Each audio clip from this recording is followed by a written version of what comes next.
রেলগাড়ির কামরায় হঠাৎ দেখা, ভাবিনি সম্ভব হবে কোনো দিন।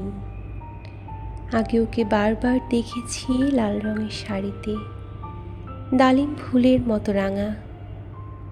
আজ পরেছে কালো রেশমের কাপড়, আঁচল তুলেছে মাথায়।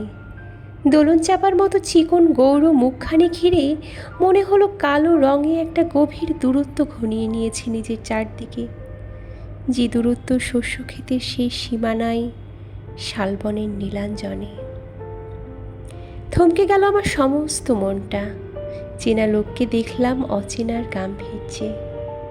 হঠাৎ খবরের কাগজ ফেলে দিয়ে আমাকে করলে নমস্কার।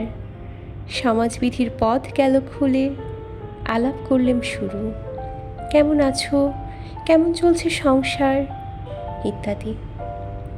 সে রইল জানালার বাইরের দিকে চেয়ে, যেন কাচের দিনের ছোঁয়াচে পার হওয়া চাহনিতে।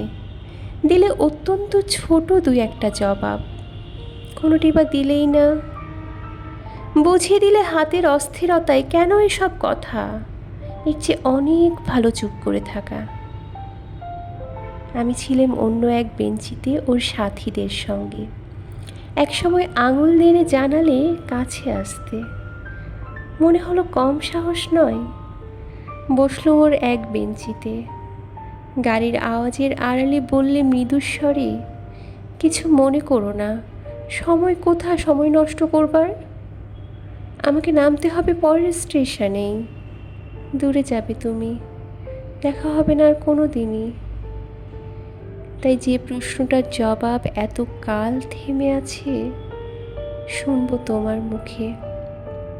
সত্য করে বলবে তো? আমি বললেম, বলবো।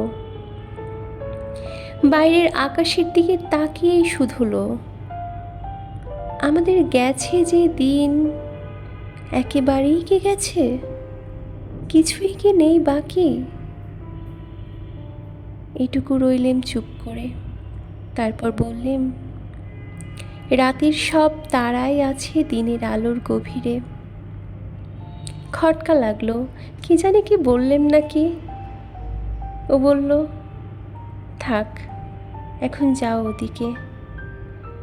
সবাই নেমে গেল পরের স্টেশনে। আমি চললেম একা।